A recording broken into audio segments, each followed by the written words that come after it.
Hey, everybody, it's Scott Steen with winnersandwhiners.com. Happy Friday. You made it through another week. Woohoo!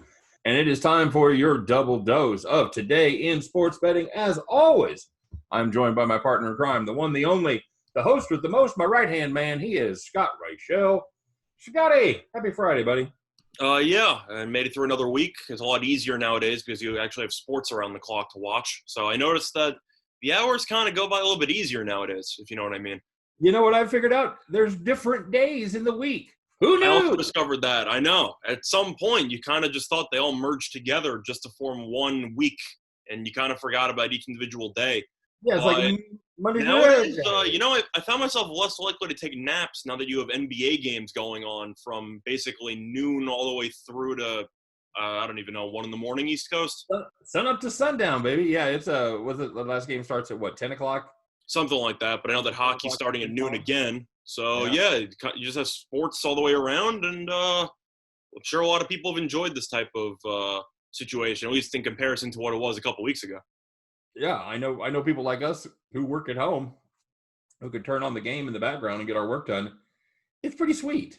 Put in-game bets down and don't have to worry about the boss looking over your shoulder. It's a beautiful thing. So, well, hopefully you took yesterday the Royals in play minus 11.5, right? Woo! Or minus 10.5, I should say.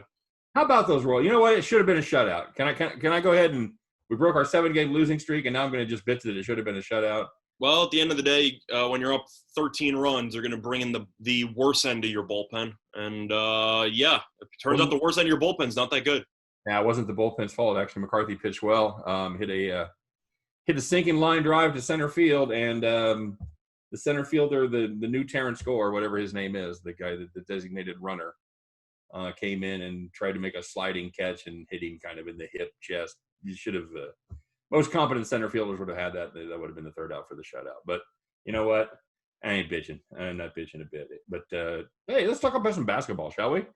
We got another what we call a full slate, 6 games of bubble basketball on the way. We're going to start with the game that is what is it? 1 o'clock Eastern 1:05 Eastern tip-off time. Utah and San Antonio. Scott, you and I were talking about this one. And, I know you've already done a video on talking about some of the cappers picks over there at Winners and Winers. There's been a big change in this one. This one opened at Utah, actually as a small favorite, -2.5. That switched a little bit. And the San Antonio Spurs are now an 8-point favorite, and the total has plummeted as well down to 224. So what has changed, you might ask? Well, the Utah Jazz are going to sit a couple of guys it's their back-to-back.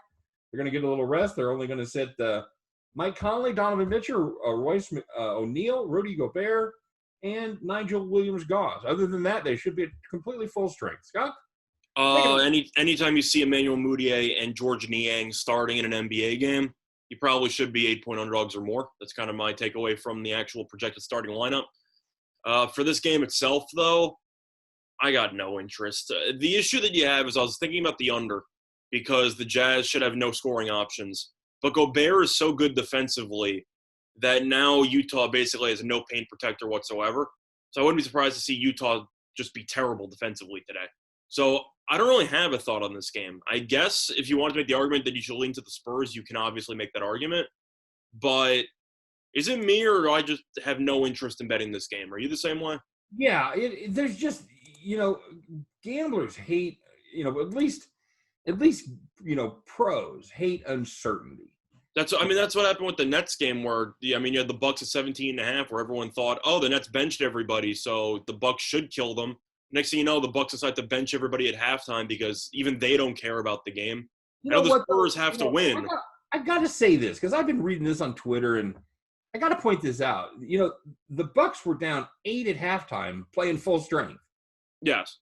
So it's time. I think we take a step back from they sat everybody out in the second half. No, I'm just simply making the argument that everyone assumed that the Bucks would just run through the Nets no matter what because the Nets were sitting a bunch of guys. So even with uncertainty, this could be a spot where Utah has a lot of, I'd say, bench guys who are starting or trying to make the most of their minutes, and they play well. That's possible. If gun to my head to make a choice, and which we have to do here, I'd probably lean Utah plus the points. Yep. I'm the same way. I've seen this happen before. They're sitting 2 or 3. Usually not this many, but they're sitting 2 or 3 of their top guys, and the bench players take advantage of their opportunity and really step up. I don't think the Spurs are awful, but the issue I have with the Spurs is defensively they're a disaster. So the question is Utah's new lineup so bad offensively that they're not going to keep the game close? I think you make the argument, but 8.5 to lay with a team like the Spurs, who aren't even in the playoffs right now, it's a little bit too much for me. No, yeah, I'm leaning to Utah, but I'm gonna pass. I was thinking about the under, but with Gobert out, I can't do it. No, I'll give a small lean to Utah as well. All right, so let's talk about a couple teams that are going to be at full strength here. Oklahoma City -4 against Memphis. I'm assuming we're both leaning to Oklahoma City on this one. Room 222, yeah, is the number there. The Thunder of the best team against the number in the NBA this season, and that's continued in the bubble as well. They're a team that always keeps it close. They don't always win, but they definitely keep it close. This Memphis team is I was just gonna talk about this is not a great team at all. I don't know. They're 0 for, right? They haven't won in the bubble. I think they're 0 for. Yeah, they dropped they dropped their last 5. So yeah, they were cold, a little cold coming into the bubble. Then they dropped three straight in the bubble. It's either 3 or 4. I know that they were beating Utah, and then Utah went on a massive run in, I believe, the late first quarter, early third quarter, and then Memphis ended up losing. The thing about Memphis is that people assume that since Jaren Jackson was injured, that the Grizzlies would be an under team, just because of the fact that they're losing a power forward who's averaging 16 points per game. But they forget that Jaren Jackson's also their best rim protector, and now they can't stop anybody in the paint at all. So they played a massive over game against Utah where the game ended up totaling like 220, 230-something points. So I can't take the under in this game, even though Oklahoma City's great defensively. But the Grizzlies are so bad defensively now that Jackson's out. I can't touch the total in this game. I'll lean to Oklahoma City because of the fact that defensively this team is extremely underrated. And I remember watching Dort in college at Arizona State. Not the most efficient shooter, but this guy can guard. And you got Steven Adams, a very solid defender. You have Chris Paul, who's one of the best point guard defenders of all time.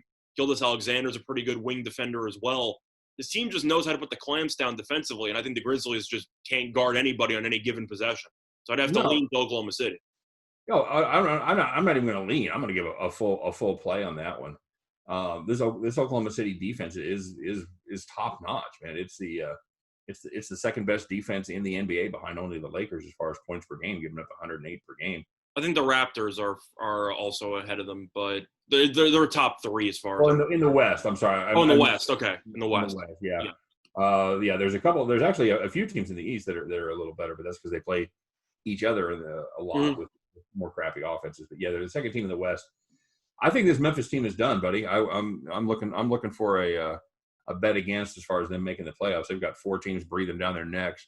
Well, they're gonna have to play in a play-in no matter what. And I think realistically, it's most likely going to be Portland. If I really had to guess on who's going to be the 9 seed they're going to have to play against.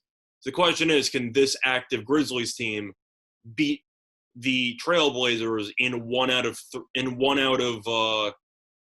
2 games? And the answer is probably not. I don't think so. They already played once when Grizzlies are at full strength, and Portland won in overtime. It was a thrilling game. But now it is. With Jackson out, no.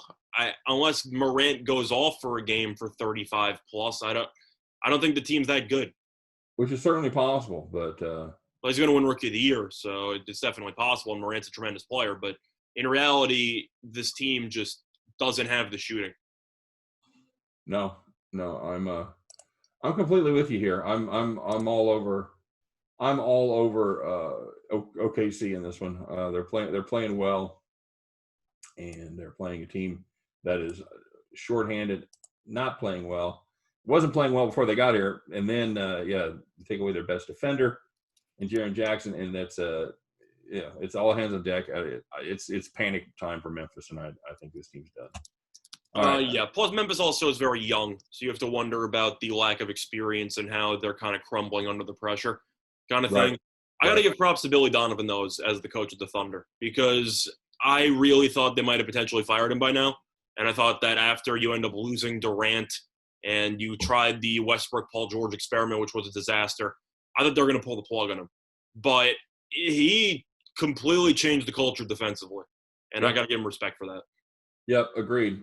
Sacramento, Brooklyn. Sacramento -4.5. Nets 232 is the total here. I gotta plead ignorance on this one because this was my play of the day, so I'm just not going to talk about it. If you want to check out my thoughts on that game, check out my video winnersandwonders.com.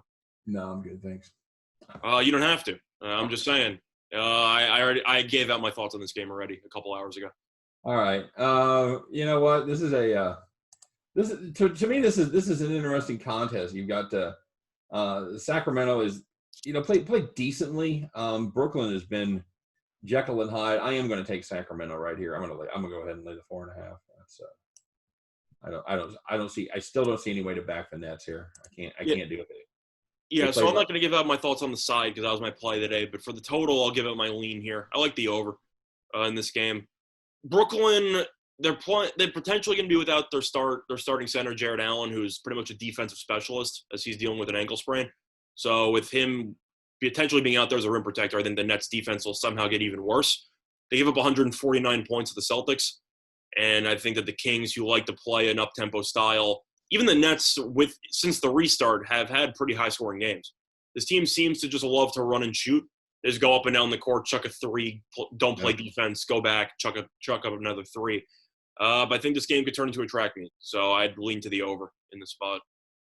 Yeah, absolutely true. And the Kings certainly have the ability to play decent defense. And they're not a team that scores a lot, but I think you're right. I think the defensive inefficiencies for the Nets make up for that here. And I'd probably give it over. Well on that. Sixers -4.5 against the Magic. 222 is the total. Your thoughts on this one? I guess I'm leaning to Philly. Truth is, I don't know if I can bet on the 76ers ever at this point. This team's just not very good. It is what it is. I had the 76ers money line against the Wizards in a personal parlay the other day, where I ended up winning. I just used it as a sweetener to turn like a -110 into a +130 or something. Right. But they didn't cover. They struggled with the Wizards for about 3.5 quarters. This team stinks. It's what it is. Brett Brown's an abysmal head coach. I've said that for months, and they're probably going to lose in the first round. So get excited. Well, right now, as it stands right now, they're going to match up with the Raptors, who are playing arguably the best basketball in the bubble. Are the 76ers the 7? 76ers are the 6. So then they wouldn't be playing the Raptors. I'm sorry. They match up with the Celtics again. Sorry. Yeah, you're right. Celtics in 5. Yeah. I don't hate that. I would take the Celtics in 5. I really do not think highly at all of the 76ers team, and now Ben Simmons is injured. Ben Simmons, it looks like he's done for the year. That's huge for them. It's a huge loss overall. The question is, does it somehow actually improve the spacing? And the answer is maybe. But defensively, they're going to be significantly worse because Ben Simmons is one of the most underrated defenders in the entire league. Yeah, it will make them run their offense more, run a more honest offense as opposed to just sloughing down with him. Are we in agreement that I know that Simmons is not really a threat to score; he's more of a pass first guy. Are we under the impression that Embiid's basically going to average 35 for the rest of the year? He's going to have to. Yeah, I feel like for player props, you might have a solid angle here on Embiid rebounds over and Embiid points over. Yeah, I don't know who else is going to grab boards. Right. There's nobody else to clean it up with Simmons gone. Embiid might actually average like 30 and 20 over the next couple weeks. So keep an eye on that for daily fantasy as well. Keep an eye on Embiid. This was such a psycho team to begin with, man, with their weird. Do you agree with me, though, that Brett Brown is pretty much solely to blame for this team's struggles? Because I don't know what he's doing as a coach half the time. These lineups are dumb. These rotations are dumb. They don't run any offense on a given day. I actually have no idea what he does. Besides decide to put Ben Simmons at the power forward spot 5 months into a season because his team's been underachieving the entire year. He's just not good. But they had the weird home and away splits. Yeah. They had where they just lost twice at home. They were unbelievable at home, and they were one of the worst road teams in the entire league. So yes, 30-2 at home, 11-25 on the road. that's bad. That's bad coaching right there. It has to be. I mean, that's the only place you can leave that at. And they obviously they're not thinking of the bubble as a home game, and that's the way they've been playing. So even though they have won 2 straight, I think Orlando's played terribly though. So I guess I have to lean to Philly by process of elimination. I'm playing lack of defense here. I'm playing the over on this. Orlando had their over streak snap last time, and this is. I'm going to blame that over streak being snapped on the Raptors being arguably the best defensive team in the entire league. Because Orlando scored 31 points in the first half. I don't know. I know they ended up in the 80s, right? 80s or low 90s. I just remember I had the Raptors on the spread in that game for my play that, and I won that. But I'm pretty sure it was like 51-31 at the half. And I'm thinking, why don't more teams play like the Raptors? Then I remember, Nick Nurse is probably the best coach in the entire league. So that's probably why. But you got really good talent too. So that's correct. But after they lost Kawhi Leonard, your team's still the best defensive team in the entire league. That's still impressive. Well, you can. I think a coach makes a difference on defense a lot more than he does on offense. I think you're onto something there. It's because defense is more of because people have to buy into the system, and that's very tough to come by in today's NBA. Yeah, it takes a certain attitude, and it takes discipline to play shutdown defense like that, and that's something that has to come from the head coach. So, I don't want any part of the side there. I'd probably lean Philadelphia, but I do like the over 222. I think that's a bargain. Okay. Wizards at Pelicans. Pelicans minus 7.5. 234 is your total. Scott, the Pelicans 7.5 points better than anybody in the NBA right now. If it was going to be anybody, it would probably be the Wizards. But the total is going up from 231 to 234.5. I said before the bubble started, I thought the Wizards would go winless. I didn't think they'd win a game in the bubble. This team's terrible. And they're well on their way to winning 0 games, especially after losing to the Nets. Now, the question is that Pelicans got embarrassed defensively yesterday against the Kings. Gave up 140 points in a borderline must-win game. The question is, do the Pelicans fold? Or do they rally the troops and win the second night of a back-to-back against probably the worst team left in the NBA? And I think they win, and I'm not sure they cover. If I was going to win anywhere, I'd probably take the Pelicans team total over.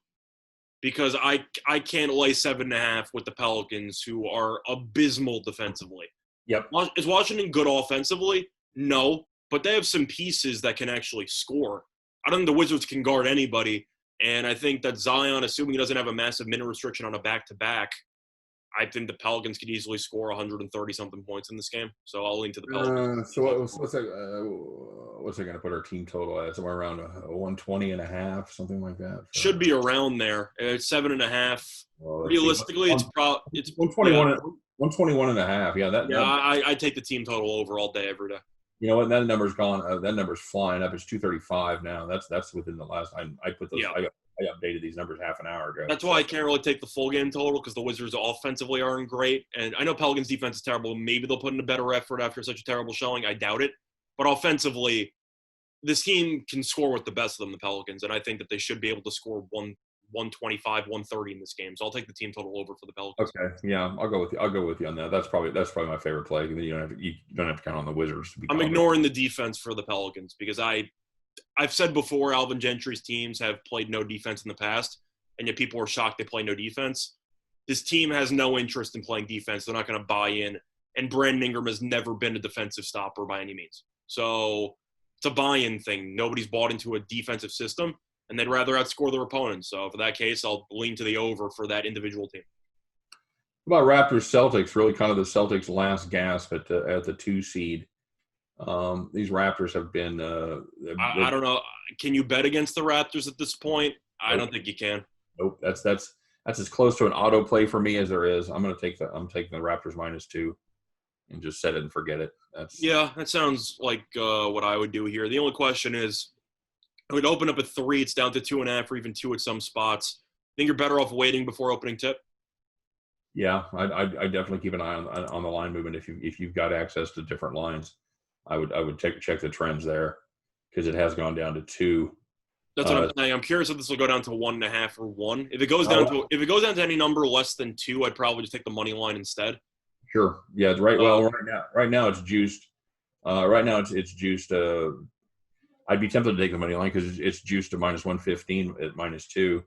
Money line's minus 135. So, you're getting close to that territory where you're thinking about pull the trigger on the money line. That's what I think. If I had to lean anywhere in a total, I'd lean to the under, just because the Raptors are so good defensively. No way you play an over with this Raptors team. It may go over, but this is. I think people are going to overreact to the Celtics scoring 149 points against the Nets on the second night of a back-to-back. So they're just saying, "Oh, Boston might have figured something out." No, they're playing. The Raptors are ridiculous. Because the total's actually gone up 220.5 right now. So the do you think that has to do with the Celtics scoring 149 in the previous game? Absolutely. It's recency bias, and the Nets defensively a little bit worse than the Raptors. Hot take. So yeah. Absolutely. I'd keep an eye on that total. I probably got a strike point about 222 on that total. If that continued to go up, I would play that. If it gets to 222, I'm pouncing on the under. Truth is, I feel that way about 221. I think that this game, there could be some late game fouling that maybe will sway it over, but in reality, I think Toronto knows, stylistically, that if they're going to win games and go deep in the playoffs, they need their defense to be in tip-top shape. And this team has completely bought in defensively. This is by far the best defensive team in the entire league. And Boston, even though Boston's very good offensively, I still think they're a significantly worse offensive team now that Kemba Walker's on a minute restriction with a knee injury. Yep. So, plus, I mean, you're giving Marcus Smart more minutes. Am I a huge Marcus Smart guy? I think he's a pretty good role player, but he's a phenomenal defender. So anytime that he's playing more minutes, Boston becomes a significantly better defensive team. Yeah, there's no question he's a better defender than Kemba Walker. I would go along with you there. And he's worse offensively. So I'd lean to the under and I'd lean to the Raptors. Yeah, I'll tell you, I don't think the Celtics get 110 in it. Their numbers at 109 right now. I would be tempted to play their team total under as well. So. Yeah, if I really had to guess, I would say that this game should end maybe around 109, 104. Yeah, that's what I was just going to say that 109, 104, 109, 106, somewhere in that neighborhood. I think there's plenty of meat on the bone. I think there's a lot of ways to play this. It's kind of the opposite of the first game that we talked about when there's really no angle. I have to assume that for a game between, first of all, two teams that are fighting for the 2 seed and two teams that might play each other in the second round of the playoffs, I got to assume this is going to feel like a playoff atmosphere. As much as it can, yeah, down there in the bubble. I totally agree. I don't know if the refs are going to let them get away with a little bit more physicality in that type of environment because the refs, I thought, have been terrible so far in the bubble. It seemed that they're calling every touch foul known to man. But I have to assume that both these teams are going to treat it like a playoff game. Yeah, I agree. I agree with you there. Yeah. All right, I'm just taking the Raptors and -2 and calling it good. I feel the same way, but I'm leaning to the under as well. Okay, good. I don't hate that. I think it's a solid play as well. All right, there you go, buddy. That's our 6-pack of NBA fun for the day as we get ready to start the last week in the bubble. Man, it's a week from today. We're pretty much done. So, I know we still got to do the MLB video, and we even have a little special video coming out later today. Oh yeah, we're gonna do UFC today. So it's a three-peat for us. So that'll be fun. Let's get to it. All right. That's where you say yes. I'm looking forward to it. All right, buddy. We appreciate everybody watching, checking out our NBA stuff here today. Check out Scott and I talking about some of our cappers picks. If you're looking for a different opinion, have those videos up. Make sure you check those out as well. And check out our MLB stuff coming at you in part 2 of Today in Sports Betting. But for now, I'm Scott Steen. He's Scott Reichel. Guys, take care. Good luck on all your plays today. We'll see you next time. Bye-bye.